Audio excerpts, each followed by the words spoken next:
Hey, bienvenue sur les chroniques de Lilo. Si tu n'es pas encore abonné, abonne-toi, like, partage, aime. Comment? Voilà le fils de maman Annie qui cherche sa copine dans tout Yaoundé. Il ne la voit pas. Je ne savais plus quoi faire. Je vais au travail, ça ne va pas. J'ai perdu 6 kilos en 2 semaines. À la maison, tout le monde était paniqué. On pensait que j'étais malade alors que je n'étais pas malade. Moi qui étais souvent en train de rire avec tout le monde, j'ai arrêté de rire avec les gens. Parce que où je suis, ce que je vivais en ce moment-là, c'est Dieu seul qui sait. J'étais tellement dépassée, je ne savais plus où la chercher. Je la cherchais partout et n'importe où. Mais je n'avais jamais eu la présence d'esprit d'aller à son boulot. C'est comme ça que j'explique à mon complice. Il me dit, mais si c'est que complice, va à son boulot. Je lui dis, non, je n'ai pas envie d'aller taper un scandale là-bas. Il me dit, mais non, va à son boulot. Au moins là-bas, tu auras l'occasion de la voir, vous allez discuter. Je porte mes pieds, j'arrive à l'institut. La patronne était là. Elle me dit, mais mon petit, ça fait longtemps, je ne t'ai pas vu. Je dis, ah, grande sœur, celui-là, elle me dit que, mais mon petit, c'est comment? Qu'est-ce qui n'a pas marché? Comment tu as maigri comme ça? Il y a quoi? Je dis que, ah, grande sœur, la vie ne donne pas. En tout cas, je cherche X. Elle me dit, hey, tu cherches X où? Ici? Comment? Ok. Ça fait 6 mois qu'elle n'est plus ici. Tu n'es pas au courant? Je dis non. Ah, X est parti. Parti où? Dans ma tête, quand j'entends parti, me dis l'Europe. On me dit, mais non. X allait s'installer à Douala. Elle a ouvert son institut là-bas. Tu n'es pas au courant. Je viens d'apprendre que la fille avec qui je restais, avec qui je vivais matin, midi, soir, je me demande comment elle fait. Est-ce qu'elle se multipliait en 10 ou alors elle avait sa jumelle? On me fait comprendre que la fille qui m'a écrit il y a de cela quelques jours, vue du côté de Douala, je me demande comment elle faisait. Est-ce qu'elle a ouvert son institut? Elle faisait comment pour gérer cette façon de faire les choses? La patronne me dit, mais attends, tu n'es pas au courant? Je dis non, mais moi j'étais à l'inauguration de son institut à Douala. Et c'est vrai que je ne t'ai pas vu à l'inauguration. Je me suis dit, bon, peut-être que le travail a dû t'occuper. Mais en même temps, je me suis posé plusieurs questions. Parce qu'à cette inauguration-là, il y avait quelqu'un d'autre. Ah! La patronne me sort les divers que moi-même je ne connais pas sur ma propre copine. Je dis, hein? Elle finit de m'expliquer beaucoup de choses. Je dis, ok, d'accord. Quand je sors de l'institut, une de ses collègues accourt vers moi et me dit, ah, je suis la copine de X. Mais franchement, ça me fait mal que les choses se sont passées entre vous comme ça. Mais ce n'est pas grave, tu sais, dans la vie, on trouve toujours l'amour quelque part. En plus de ça, en ce moment, comme le monsieur l'a doté, on a fait le toco porte et la dot. Franchement, ce n'est plus évident pour elle de jongler. Il faut aussi la comprendre. Donc là, elle était en train de m'expliquer quelque chose que moi, je ne connaissais pas. On avait doté la fille avec qui je sortais. Doté, toqué, porte et tout. Jusqu'à déménager pour Douala. Moi, je n'étais pas au courant de tout ça. Je ne sais même pas à quel moment tout ça s'est fait. Tout ce que je sais, c'est que quand on m'expliquait ça, j'étais encore en train de rêver. C'était devenu la femme de quelqu'un d'autre. On peut devenir célibataire comme ça, là, sans préavis. C'était moi. Célibataire sans préavis. Je rentre chez moi, j'appelle ma soeur, je lui explique la situation. Elle me dit, gars, mon type, c'est quand même fort, hein. Attends, je vais essayer de l'appeler. Ma soeur essaye de l'appeler, elle ne décroche pas. Mon frère l'appelle, elle ne décroche pas. Ma mère l'appelle, elle décroche, elle dit à ma mère que franchement, elle n'a rien à dire à qui que ce soit. Elle ne doit rien à personne. Tout ce qu'elle peut dire, c'est merci. Maman Annie lui dit que, mais attends ma fille, est-ce que c'est comme ça qu'on fait les choses? Est-ce que tu as vu Jude ces derniers jours? Jude a complètement dépéri à cause de tout ce qui se passe entre vous. Si vous avez eu un problème, essayez d'arranger. Il faut savoir que je n'avais pas encore dit à ma mère qu'il y avait la partie de la dot. Elle, de son côté, essayait de négocier pour que ma copine revienne. C'est là où elle me met la danse à ma mère qu'en fait, elle est déjà la femme de quelqu'un d'autre. Elle a été dotée depuis fort longtemps. Que où elle est là, elle vit sa meilleure vie à Douala. Donc, s'il vous plaît, de l'excuser dans son institut, la star qu'elle est. Oui, papa, la fille est tournée là, t'as montré le feu. Sûr que toi aussi, tu as montré le feu à la fille de l'ENAM. Donc, il y a quoi?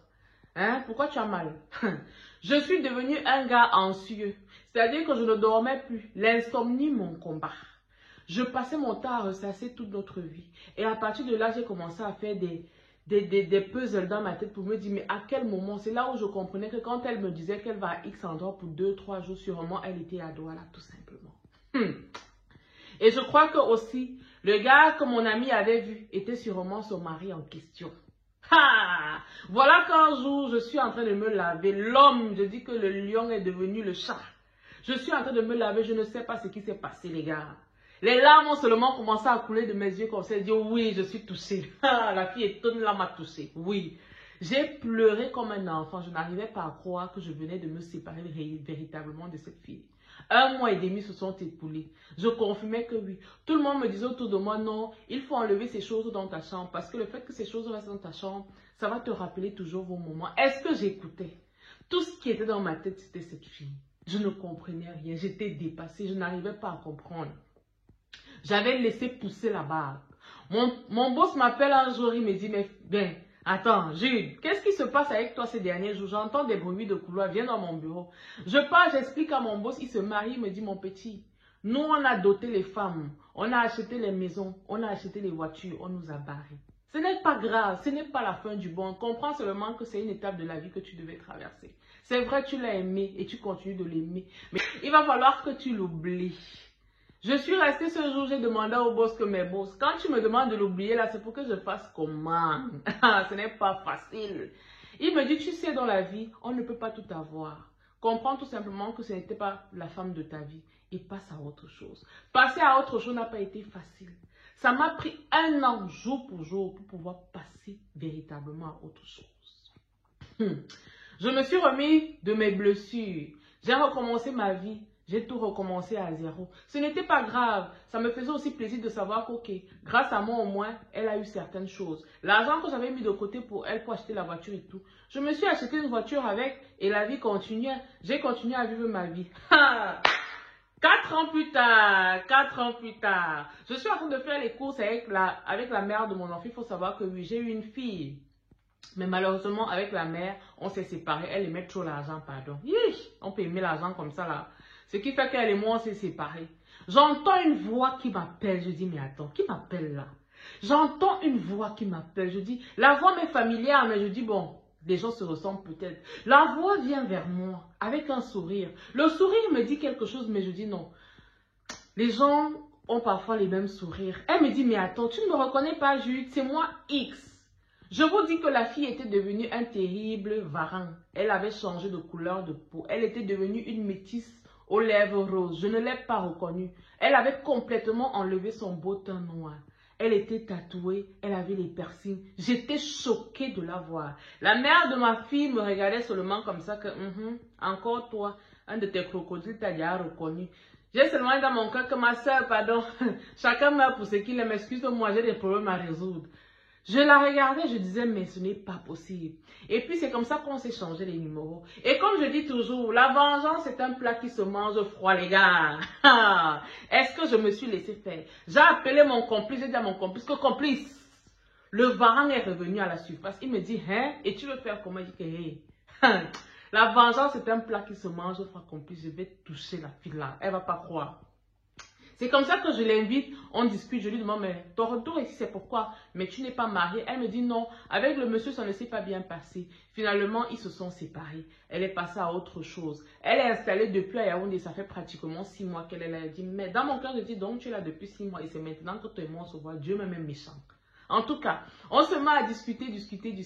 Elle cherche à s'excuser par rapport à ce qui s'était passé entre elle et moi. Elle dit avoir regretté après. Et elle avait compris que c'était moi l'homme de sa vie. Moi, l'homme de ta vie. La qualité que tu as transformée, c'est qui va marcher avec toi. Ce n'est pas moi en tout cas. Elle doit seulement dormir avec toi. Je reste, je l'écoute. Je dis ok, d'accord, il n'y a pas de souci. On recommence à flirter. Ah, laissez-moi ça. Sinon, qui ne peut pas ça ici dehors? On recommence à flirter et tout. Je l'invite une deuxième fois. Je paye son carburant 50 000. Il faut mettre les petits plats dans le grand. Vous aussi. Je l'invite encore. Je paye encore son carburant 50 000. On dort 1 fois. On dort 2 fois. On dort 3 fois. On dort 4 fois. La 5e fois, je lui dis que voilà, j'ai un souci avec ma voiture. Je voudrais résoudre le problème de ma voiture. Elle me dit ok. Elle prend 200 000 francs. Elle me donne. Je dis ah, Jude. Mange-moi l'argent là. Je prends mon complice, on part s'asseoir quelque part, on mange bien l'argent, on vit bien avec les filles, avec son argent, oui. Je devais au moins récupérer une petite partie de ce que j'avais dépensé sur elle, parce qu'à cette époque-là, moi aussi, je commençais le travail, mais je me sacrifiais pour elle. J'ai bien mangé son argent, oui, j'accepte. Et en plus d'avoir mangé son argent, elle m'a beaucoup aidé aussi en même temps. Parce que je faisais parfois les soins gratuitement. Et je prenais aussi mes amis qui allaient faire les soins là-bas. J'annonce à ma famille que j'ai retrouvé la femme de l'autre. Tout le monde était choqué, scandalisé que elle est revenue, elle est où? Allons à l'institut, on va aller faire les soins. Je leur ai montré la photo de la femme de l'autre. Tout le monde était choqué. Moi, personnellement, j'étais déçue de savoir qu'elle avait changé de peau. Je me demande pourquoi elle avait fait ça. Pourquoi tout ce changement, je ne sais pas. On ne peut pas expliquer l'être humain. Mais une chose est vraie, c'est que franchement, elle avait énormément changé. Le pire, c'est que mes sentiments pour elle n'avaient réellement pas changé. J'étais déçue de la couleur de sa peau. Je me dis toujours que si elle avait gardé la couleur de sa peau naturelle, peut-être qu'on sera ensemble aujourd'hui. Mais à cause de ce changement, j'ai préféré passer à autre chose. Pour moi, c'était devenu un varang tout simplement. Les enfants des gens qu'on vous appelez, et les varangs et les caïmans. Méfiez-vous, hein. Elle a commencé à m'écrire, je ne répondais pas. Elle m'appelait, je ne répondais pas. Je la snobais. Un jour, elle m'a envoyé un message. Merci beaucoup, j'ai compris la leçon. En tout cas, les gars, la vengeance est un plat qui se mange froid. Ou bien, les gars. En tout cas, les hommes aussi pleuraient, mais ne pleurent pas comme nous. Je tiens à dire ceci. Dans la vie, là, il faut aimer. Apprenez à aimer. Parce que quand tu aimes, tu vis des sensations incroyables. Je souhaite à tout le monde d'avoir un jour ce genre de relation où tu aimes véritablement. Et là, tu comprendras ce que c'est que le véritable amour. Parce que le véritable amour, là, ça ne permet pas de réfléchir. On est bête et puis c'est tout. Allez, les gars, les chroniques sont terminées pour aujourd'hui. On se dit une prochaine fois pour les prochaines chroniques. Bisous. Il est question ici de détendre les gros nerfs, papa. Abonne-toi, like, partage, aime. Commande. Bisous.